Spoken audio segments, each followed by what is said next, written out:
Hello, book lovers and English learner. Welcome to our December live read along. I'm Lydie Bureau. I'm an English teacher in France and also the founder of Lydie's Book Club, a book club for learners of English.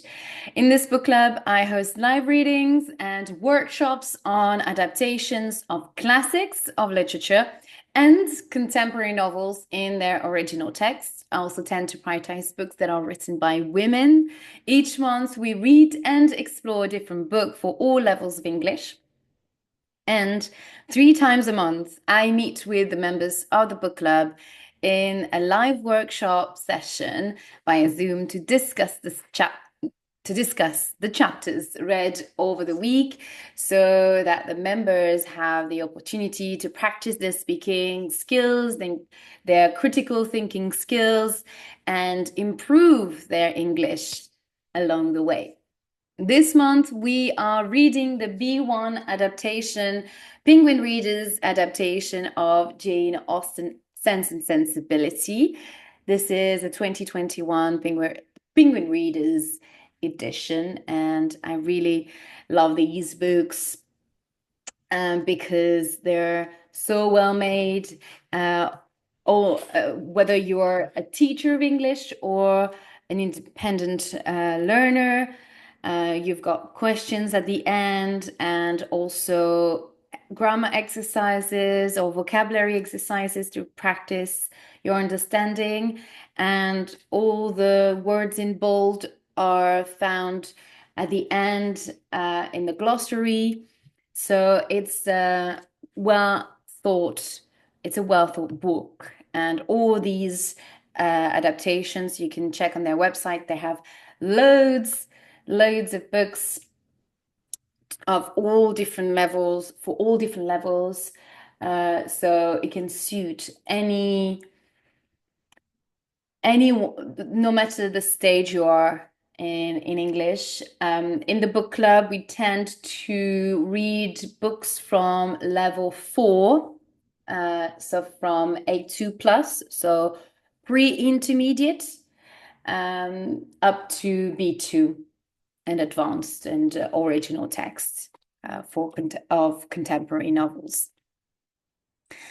So if you want to know more about Jane Austen and her book Sense and Sensibility, if you have heard of it, but you want to know more and understand more what the book is about, then I encourage you to listen to the podcast episode 28, An Introduction to Jane Austen and Sense and Sensibility.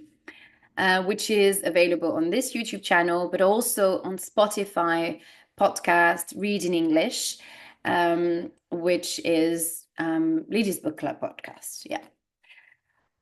Also, throughout the year 2025, the upcoming year, the town of Winchester in Hampshire, so where Jane Austen was from, has organized several tours and events in honor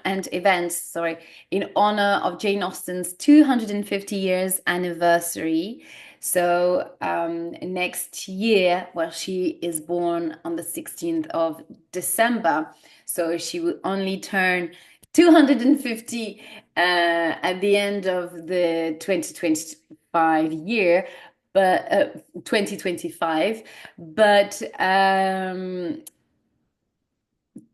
throughout the year 2025, they have chosen to celebrate the Jane Austen's birthday throughout the year and not 2026. So it's a nice because although she's born at the end of the year, it's 2025. Similar to me, I was born on the 11th of December, so she's a Sagittarius as well, and I was very pleased to learn about that.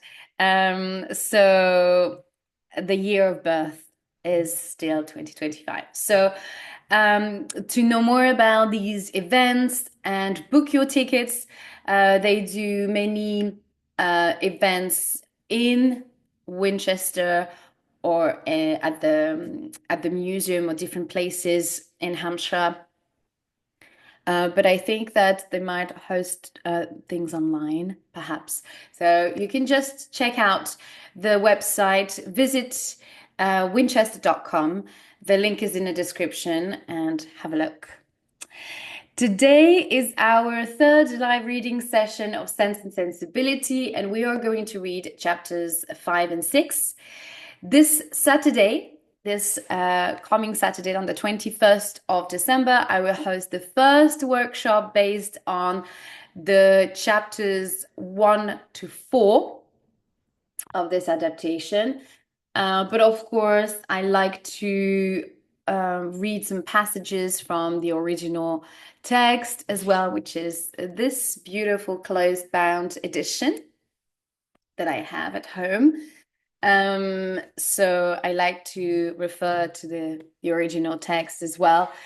But the idea here is for you to answer the question based on the chapter and practice your speaking skills and chat about the book, the characters. So if you want to be part of this workshop, you just need to subscribe to the book club. Go on ladiesbookclub.com on the website, ladiesbookclub.com. Again, the link is in the description.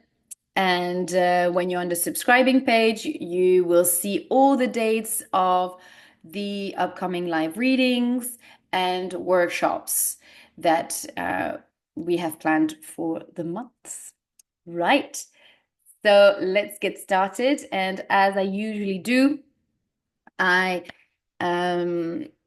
before I start reading the chapters of the day, I like to do a quick recap of the previous chapters. So last week we read chapter 3 and 4. And in chapter 3, we learned that Marianne and Willoughby went away and in the carriage, in Willoughby's carriage, alone. So Marianne wasn't chaperoned, as it is the custom at the time. So Elinor is very worried about Marianne because she's worried about her reputation, because she went with Willoughby on her own, and so Willoughby drove fast, and they left everyone behind, and they went to visit, I guess, Alan Ham's property, just the two of them. So, sorry, gosh, you can see my red lipstick all over. And she is warning Marianne about her attitude, and she suspects that they might be engaged if they behave in this way. That probably means that he proposed, or that they are committed to each other. But, because there is a but, there are not. Nothing has been said between the two, and Marianne doesn't really understand what is wrong in her way of behaving. If she likes someone, she would like to be able to spend time with that person and show her feelings or emotions towards that person, and without being judged. So here we recognize the Marianne's character, and being in opposition to Elinor's one. And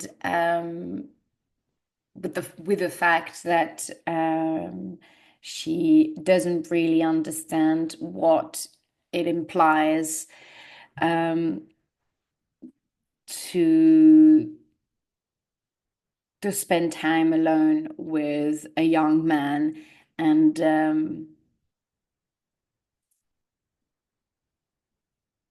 and falling in love without um, any assurance that he is committed to her. And unfortunately, in chapter 4, poor Marianne is going to be devastated because Willoughby comes back to the Dashwoods, well, the little cottage in Devon, and um, and he announces to her that he must go, that his aunt, Mrs. Smith, has sent him. He needs to go to London. She asked because his cousin, Mrs. Smith, has asked him to go to London on business. He's being very vague here. And he doesn't know, well, he doesn't really know when he's going to come back. But he says definitely that he will not be able to return to Allenham in the next 12 months. So he will not be back in a year before a year or maybe more.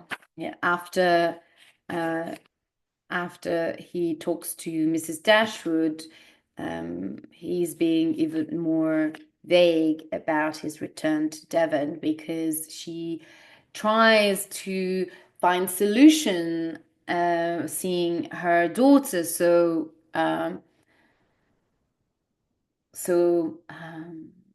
well, being terribly sad. Mrs. Dashwood asks Willoughby to stay. She invites him to stay even, but he refuses and says that he doesn't even know when he will be able to come back to Devon. So Marianne is absolutely crushed. Her heart is broken, and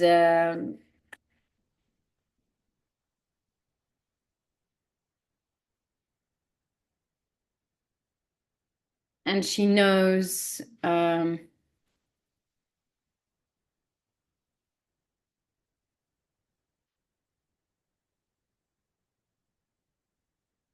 that it's um,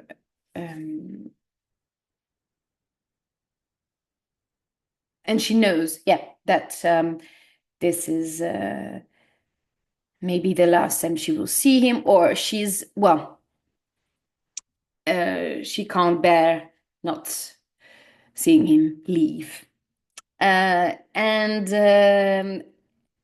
right after the departure of Willoughby from the cottage, here a new character comes in.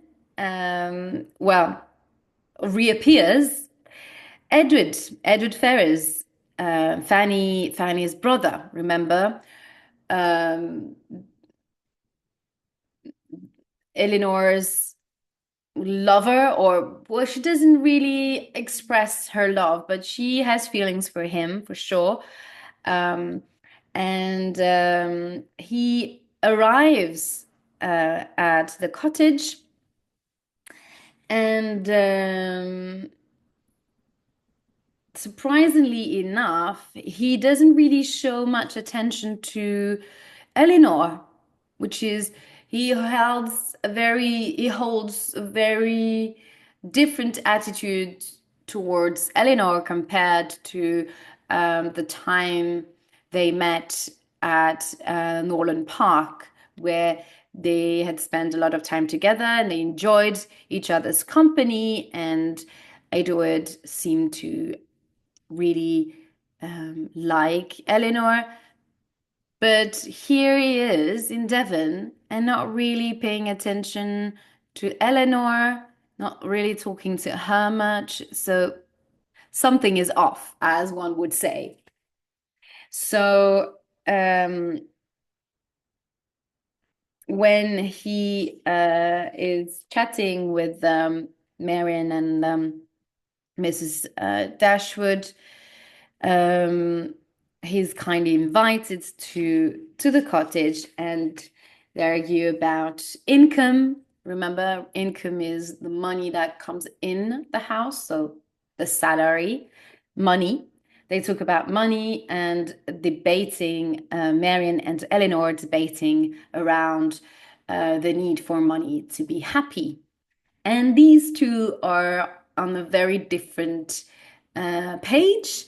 They not really agree on the fact that money is necessary. On one side, we have Elinor saying that money is necessary for happiness, while Marianne, the romantic, is more it disagrees with her sister in saying that when she says that there is no need for money to be happy. So here we clearly see two views on the question of money, and we can perceive Jane Austen's opinion here. I discussed a little bit more in depth in the previous video. So you can watch it. I'm not going to extend more on that now, but I encourage you to watch session 2 and share your views on what I'm saying and commenting about money. Right, chapter 5. Elinor hears some news. Okay, let's go. Edward stayed at Barton Cottage for a week, and in the last 3 days he seemed happier. Every time he talked of leaving, he seemed sad. At the end of the week, he had to go to Norland and then London, but he did not want to. He said that being with Mrs. Dashwood and her daughters made him happier than anything. Elinor knew that he was not free to do what he wanted, as he wanted. His visit was short and he had to leave. This must be because his mother wanted it. At breakfast on his last morning, Mrs. Dashwood said to Edward, "I think that you would be happier if you had a profession to keep you busy." "I have often thought about that," he replied, "but in my family nobody could agree what I should do. I wanted to become a priest, but they did not want that. They wanted me to become a lawyer or a soldier, but I did not want to. Like many young men, I went to university, and now I have to depend on my mother's money." "You must be patient," said Mrs. Dashwood. "One day your mother will give you enough money, and you will be freer to choose your own profession." "I'm not sure about that," said Edward, looking unhappy. They were all sad to see him leave, especially Elinor.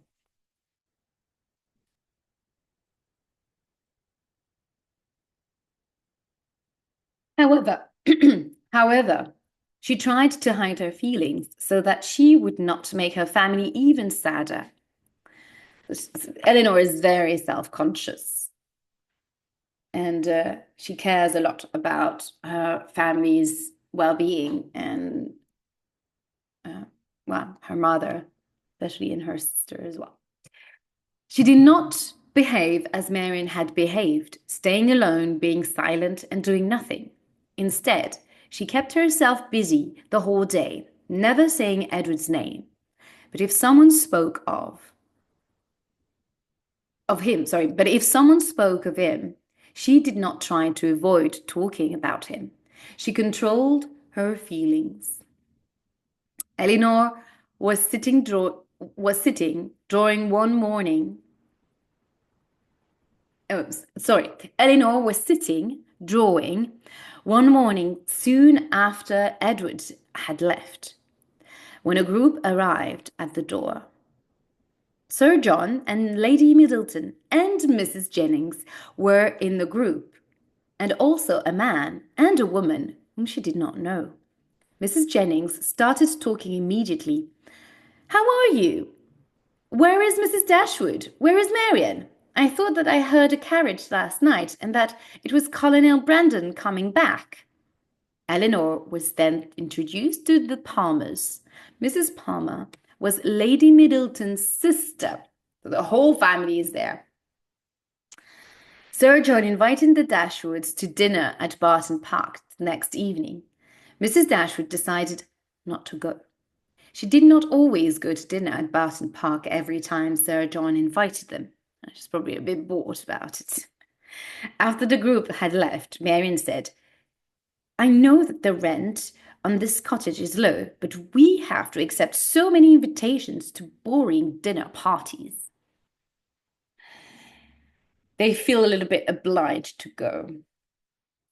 They are trying to be kind, and if we find the party is boring, we must do our best to enjoy them, replied Elinor, who is more, who complies more with the annoying things, the annoying parties. The next day, Elinor and Marianne arrived at Barton Park for dinner.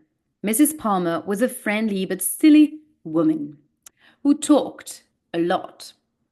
The Palmers told Elinor that they lived at Cleveland in Somerset, and she knew that Willoughby also spent time in Somerset. "Do you know Willoughby?" Sorry, it's Elinor, so she's not so. "Do you know Willoughby?" Elinor asked. "Yes, we know him very well," said Mrs. Palmer. "Although I have not spoken to him much. I have seen him in London. I know why you are asking about him. Your sister is going to marry him." Mm-hmm.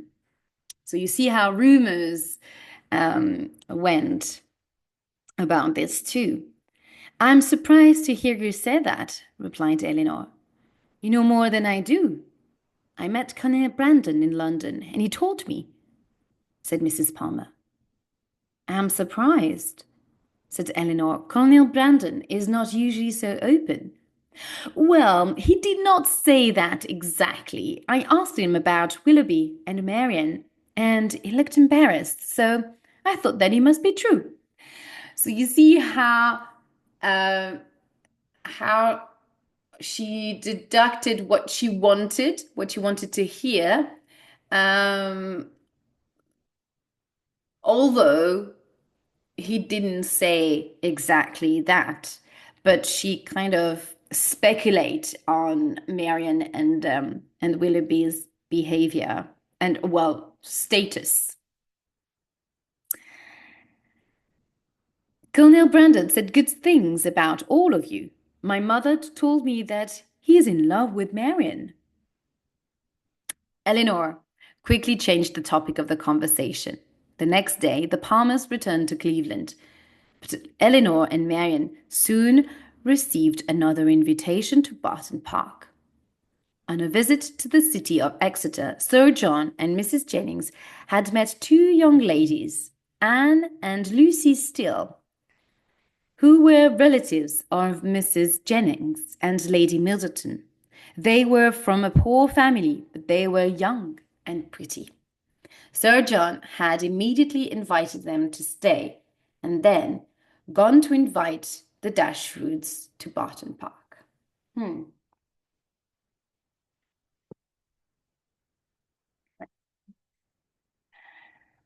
"You will like the girls," he said. "They are relatives of yours.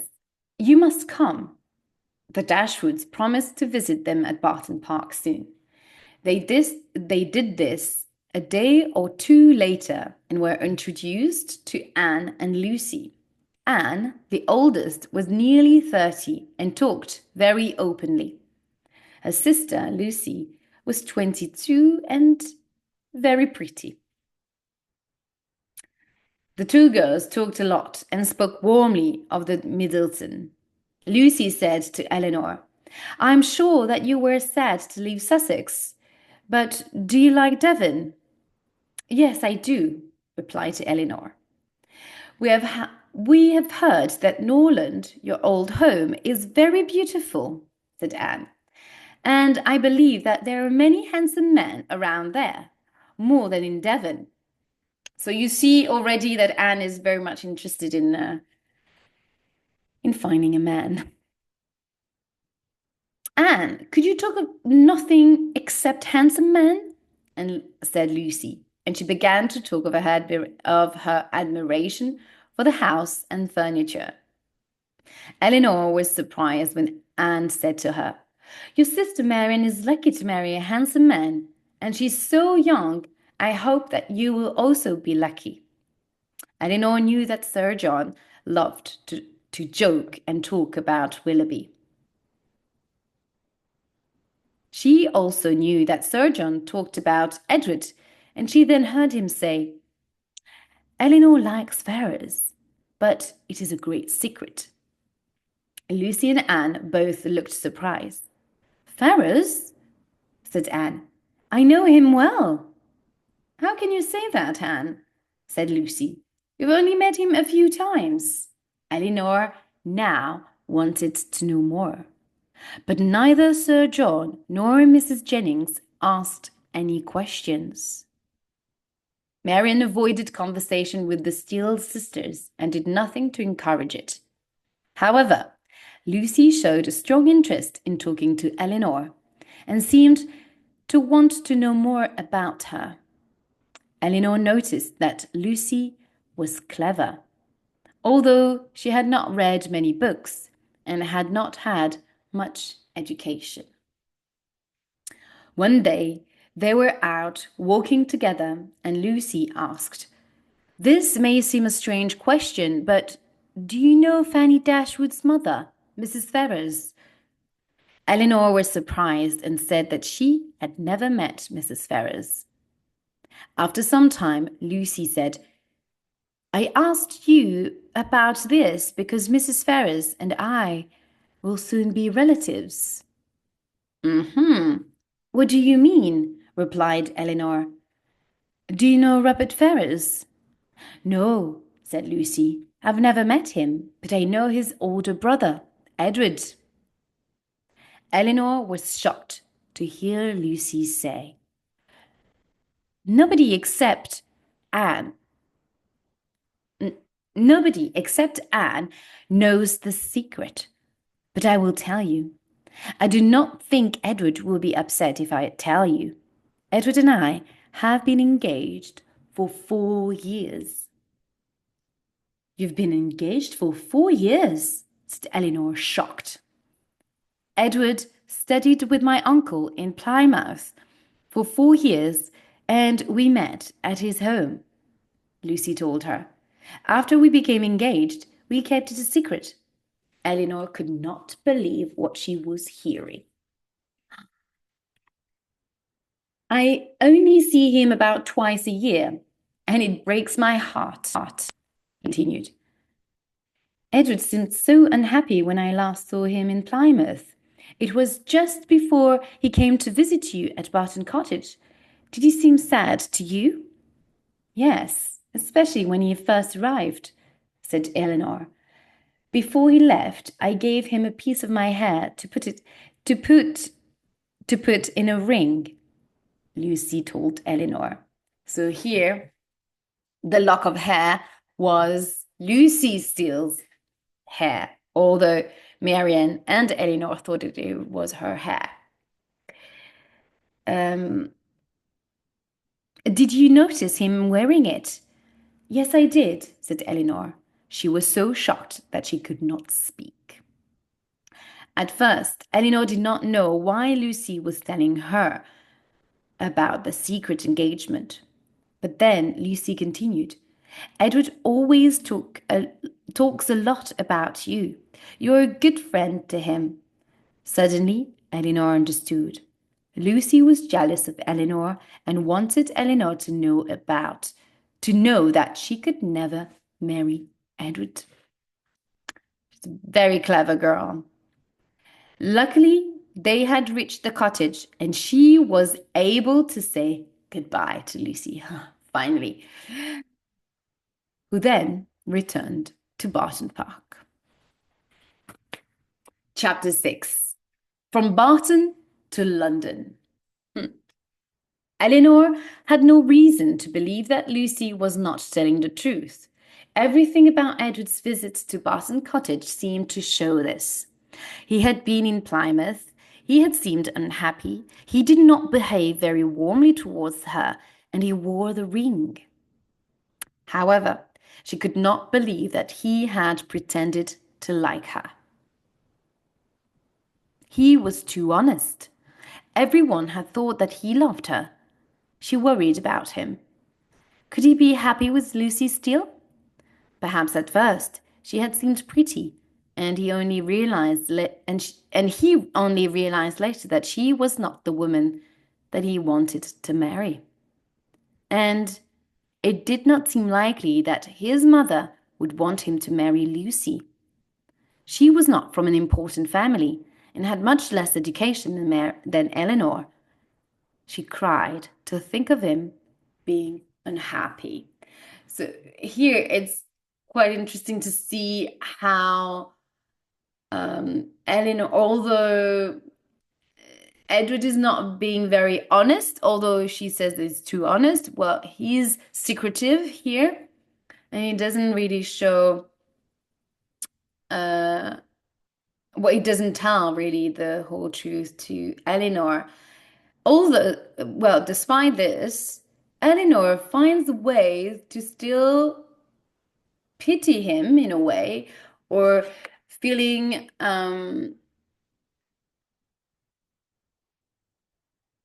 or have compassion towards him.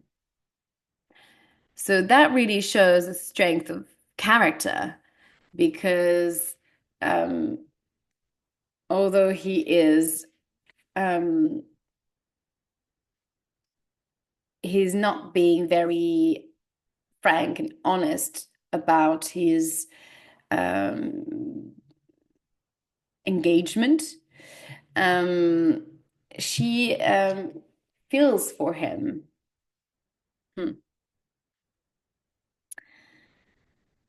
Elinor felt that she had to hide her feelings. She hated the idea of making her mother and sister unhappy. She knew that they would worry about her if they knew Lucy's secret. Although it was painful to her, she wanted to know more about the engagement, but she could not speak to Lucy privately. One evening at Barton Park, Lady Middleton asked Lucy to put some flowers on the table. The others were all going to play cards, except Marianne. "I hate cards. I will play the piano," she said. "Marianne cannot keep away from the piano," said Elinor quickly. She was worried that the way Marianne behaved could seem rude to others. "I will help Lucy with the flowers." "I would like that," said Lucy. So Elinor joined her and the two sat together. The others played cards and Marianne played the piano, lost in her own world. With the noise around them, Elinor felt that she and Lucy could talk privately. "Please tell me more about your engagement," Elinor said. "Thank you for asking," said Lucy with her little eyes on Elinor. "You seemed cold when I spoke to you the other day. I am happy that you want to talk." It is difficult for you," said Elinor. I believe that Mr. Edward Ferrars depends on his mother for his income. We must wait maybe many years until Mrs. Ferrars' death," said Lucy. Very realistic to the situation. Would it be Would it not be better to tell Mrs. Ferrars? Asked Elinor. She might be angry if she knew about our engagement, and then she might give her all her money to Robert, Edward's younger brother, Lucy replied. But I have an idea, and you could help me. I would be happy to, said Elinor. So you might imagine how Elinor might. So you can imagine how Elinor must feel in this moment when Lucy is asking help from her, although um, helping her to get married with with the man that she loves. Edward wants to become a priest, and if he could get a position in a church, he would have an income of his own. I believe that there is a church in Norland, and Mr. John Dashwood could give Edward a position there. His wife, Fanny, is Edward's sister, Lucy said. John Dashwood is your half-brother, so perhaps you could talk to him and ask him to help Edward. So you see how Lucy has thought through, has been thinking about the situation and how thoughtful she is. Well, not thoughtful, but she thought through the whole situation and how Elinor could help. I do not think that Fanny would want Edward to become a priest, said Elinor. It's difficult, said Lucy. It is difficult, said Lucy. It might be best to end our engagement. What is your advice, Miss Dashwood? I cannot answer that, Miss Steele, said Elinor. Both of them were quiet for a minute. Will you be in London this winter? Lucy asked. No, said Elinor. Lucy looked happy to hear this. Anne and I are going in January. I'm only going for the chance of seeing Edward. He will be there in February, said Lucy. Elinor was then called back to the card game, and she did not talk to Lucy and Edward about Edward again. So it's interesting to see, even in the silences, how the character we can feel the room or the tension between the two characters when the author says that both of them were quiet for a few minutes.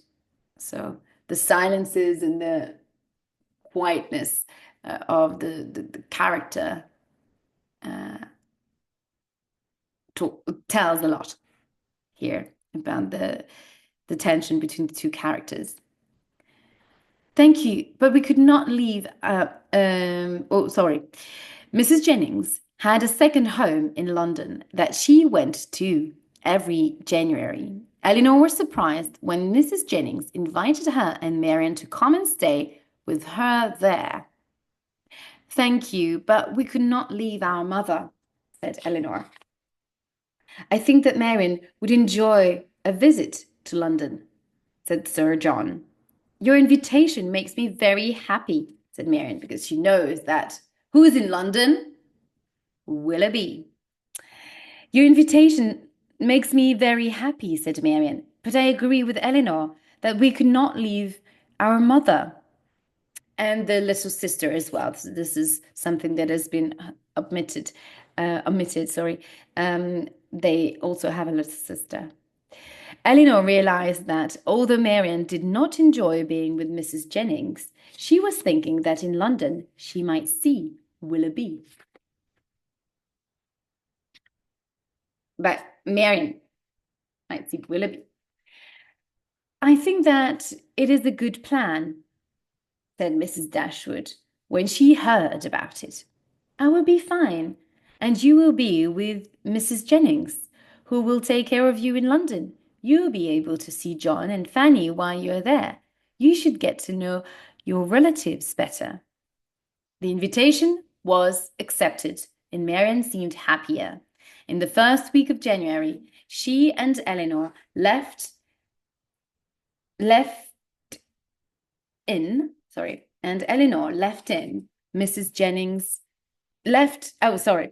She and Elinor left in Mrs. Jennings' carriage to go to London.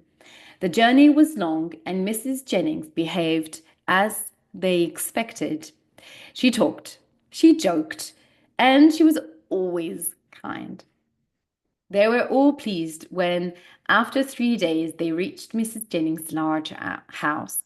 Elinor immediately started to write a letter to her mother to say that they had arrived safely in London.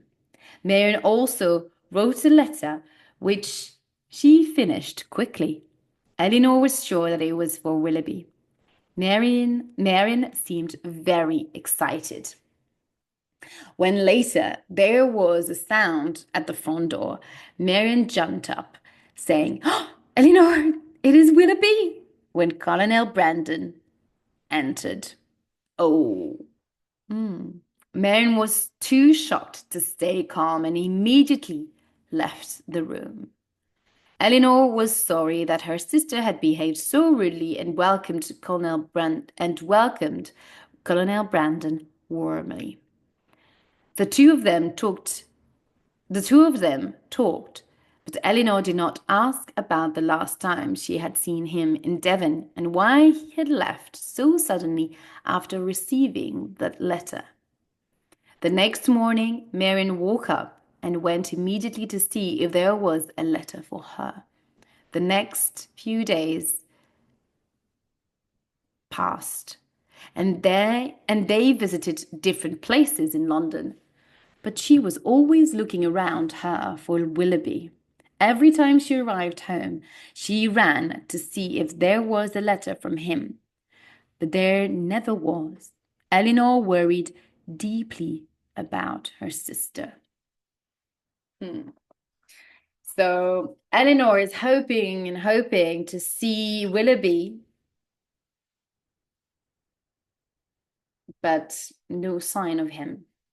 So he didn't even reply to her letter or her message. And instead, she's being very rude towards the Colonel Brandon. So here we can perceive Marianne as not as being so wrapped up in her own feelings that she doesn't really pay attention to the to others and to feelings, to other people's feelings, and here we can see that Austen is sort of balancing this idea of being too emotional. At some point, should be a little bit more softened, or the feelings should be a little bit better managed in a sense here. Anyway, I hope that you enjoyed this live reading and that you have a lot to think about, and please let me know what you think about these two chapters and how you feel about Marianne and Elinor's attitude and or other characters. Make sure that you subscribe to the book club and join us this Saturday to have a lovely conversation about the book. I wish you a beautiful rest of the day, and I will see you live on Instagram tomorrow. Tomorrow at 6:30 p.m.